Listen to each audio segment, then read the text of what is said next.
Hi, I'm Dave. This is the Cyderbaby show at Call of the Wild Day 2, and today I'm with Shiraz Lane. Hello, guys.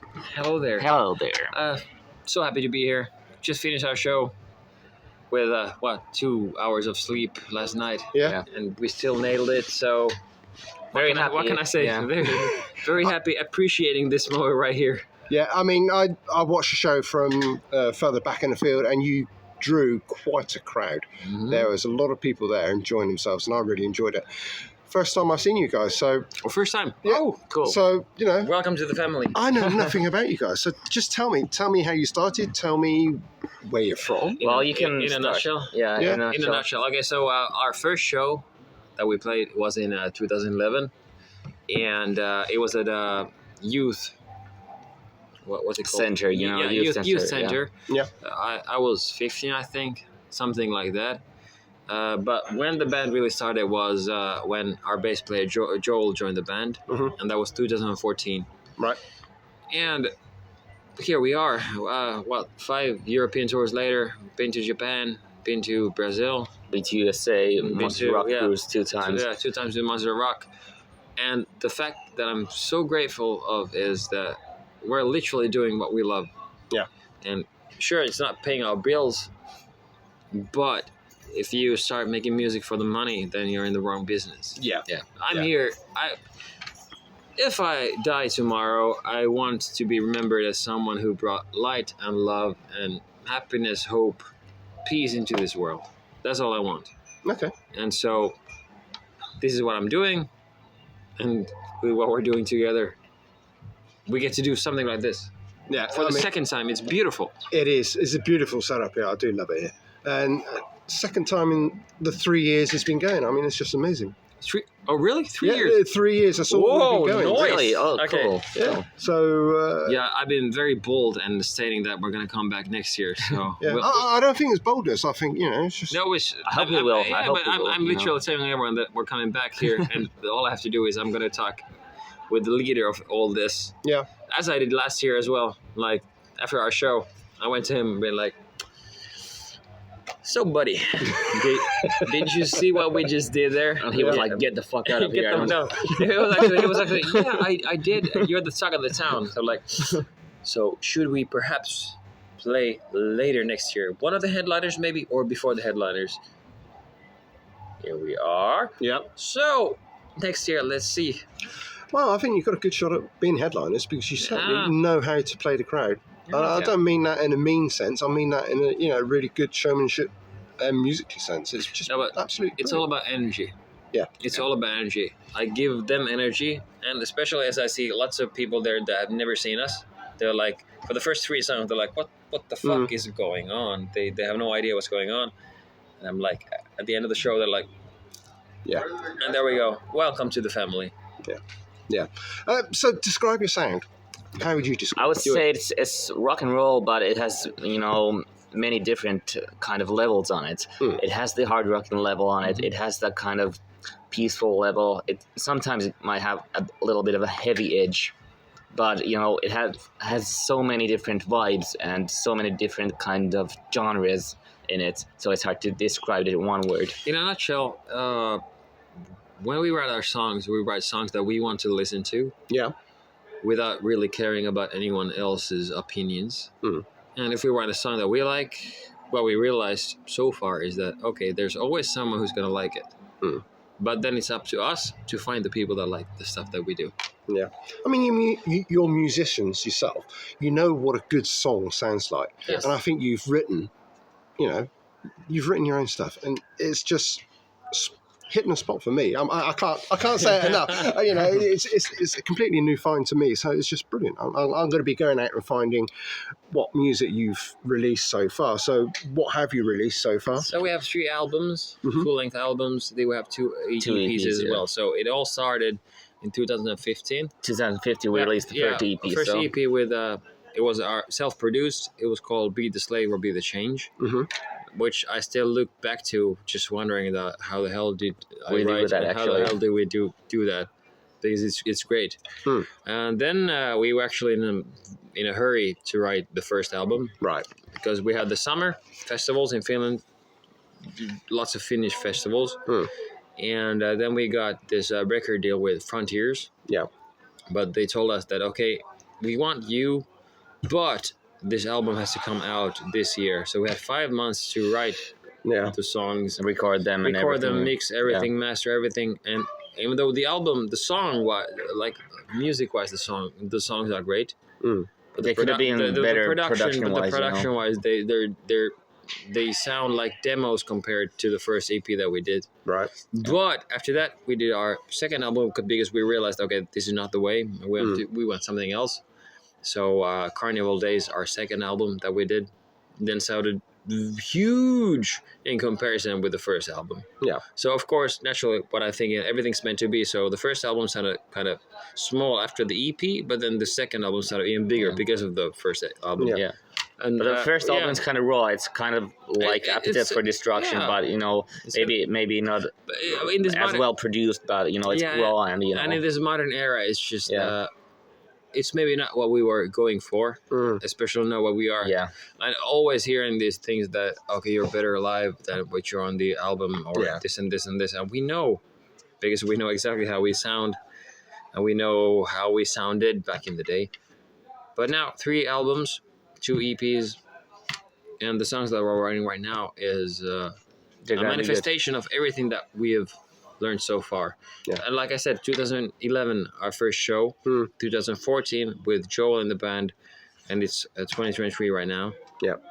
And our latest album, Forgotten Shades of Life, came out last year. Yeah, last year. So which we wrote that during the whole COVID shit that was going on. Yeah, yeah.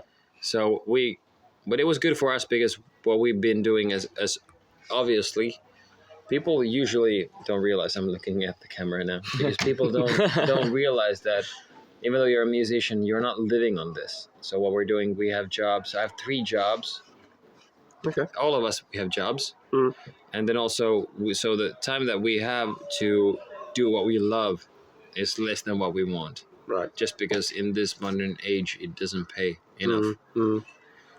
But we're working towards the point where we could live a decent life, paying our bills, and maybe have some decent food. Yeah. And that would be enough. Okay. So you still with Frontiers, or? Actually, no, we're not. Not right now, but we're with a Finnish label called Rankakustannus right now. But let's see in the future. What I've been actually saying today and in these last interviews in the past weeks is that what I want for our band is a label that actually believes in us. Right. And you can look at that however you want. But I want a label that believes in rock and roll in the way that we do. But Frontiers, we'll see. Yeah. I understand. Yeah. It depends on who likes our new stuff and if we like what we write. What I'd like to do, if we had the money, I'd like to start our own label. Yeah. Because of course, but we don't have the money. Because we don't have the money. You need to take on 2 more jobs. If we could, we would. And because then we'd own the masters and own everything when it comes to, we could be our own masters. Yeah. But when it comes to Frontiers, we have lots of bands that are our friends that are with them. And, well, I think what they should do is just realize that it's 2023 and there are lots of things that we have to do. Yeah. Because the music business has changed since the 80s.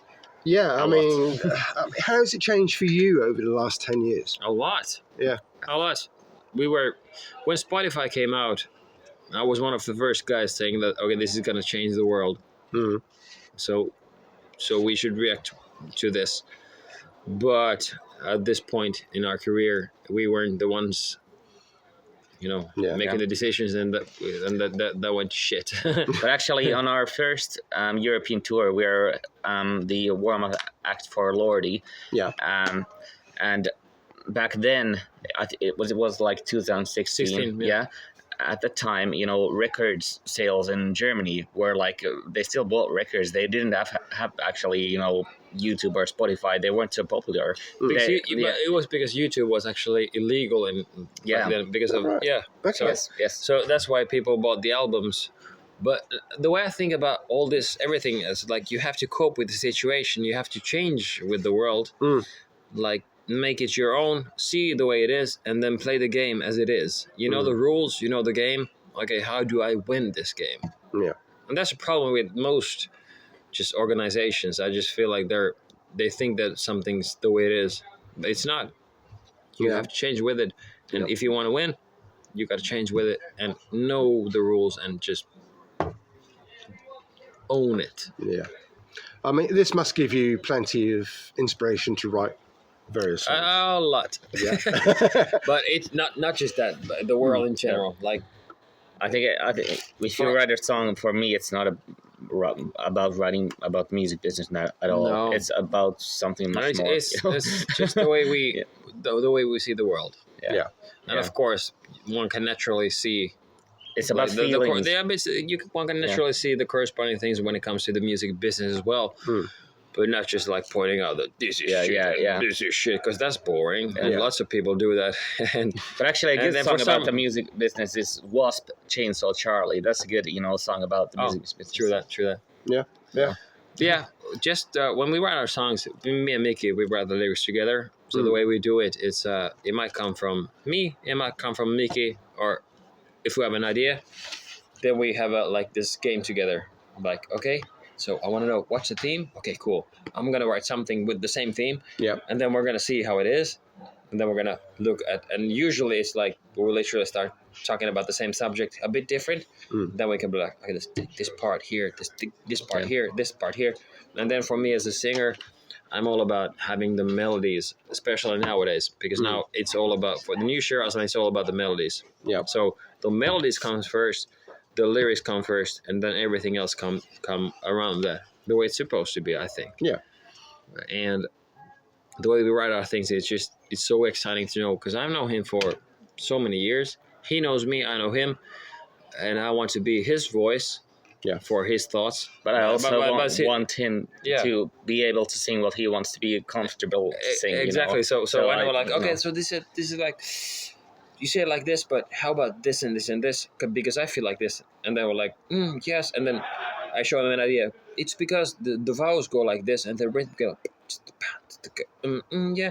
And then I show him what I mean, and they're like, yes. And that's why it works. And yeah. It's weird and it's cool. I just absolutely love it, because without this dude, I would not have started writing songs at all. Yeah, and that's another story for a rabbit hole. So look up on Google Karja. Okay, you're not gonna know how to write it. Karja Larkulla, because that is where we studied music together for 1 year. Okay, so where is that then? It's in Finland, but it's like a Swedish part of Finland. Right. And I'm a Swedish speaking Finn, so my mother tongue is Swedish. So I went to this school after high school. After high school. After high school, I went to this school. It was like preparing for musical studies or whatever. I went there for 1 year, and it was very cool. And then I told the guys, of course, naturally. Yeah. And Mika then decided to join me as well. So then the second year, we lived there together. And that's when I started writing songs with him. And actually, on our first album, there's a song called... breaking now. Same old blues. Same old blues. Same old, because we always have our writing song names. Yeah. So like Same Old Blues. That was a song that I wrote on a piano there. And then I showed it to Mickey, and I wasn't sure. I thought it was shit. Obviously, because I always have the imposter syndrome. I think everything is shit that I ever do. But I've learned that maybe not everything is shit that I do. So I showed it to him, and they were like, okay, cool, let's work on it. Let's work on it.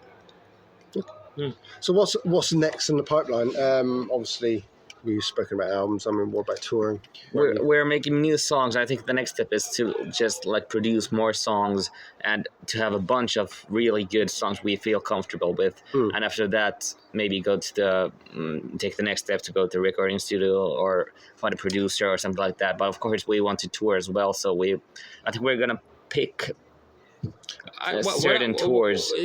But what I think right now, if I can, sure. what I think right now is that, of course, we're writing our songs. We got lots of great songs.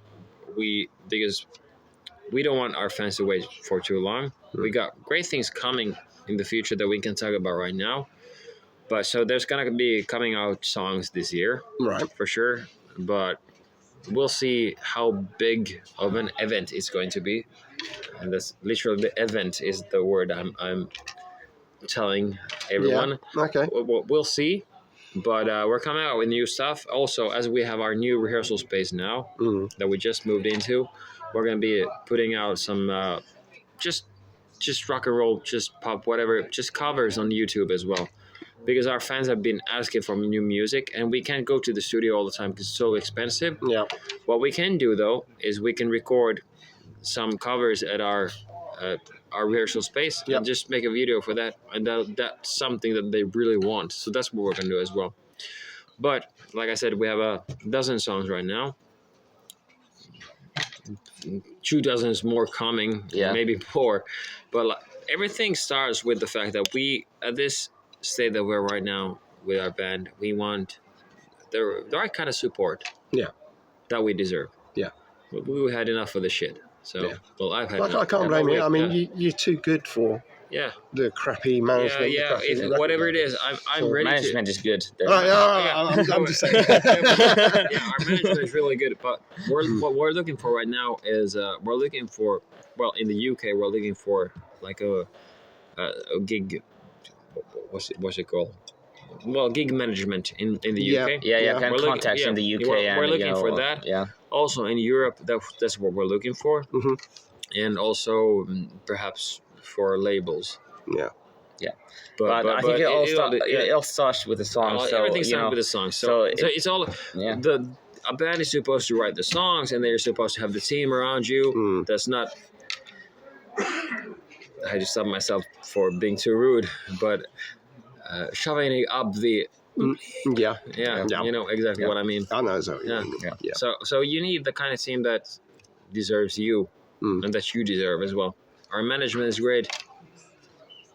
Yeah, things are great. Okay. But we'll see. In a nutshell, you know.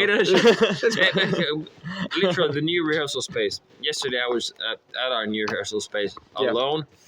I was lying down on the floor, just looking at the wall, looking at the roof. Yeah. Playing an acoustic guitar, and I don't remember when I felt so just zen. Yeah. So I think there will be so many great things happening in that room. Excellent. Yeah. Excellent. I'm looking forward to new music, but I'm literally going to go back over your old stuff in the next few weeks, and I'm sure my listeners will be sick to death of you by the time I finish playing it on the radio. That's great. That's great. Sorry. Don't apologise. Shiraz, thank you very much. Thank you for this. Thank you for taking the time for us. No, my pleasure. So, I wish you all the best, and hopefully we'll bump into each other very soon. I'm very sure we will.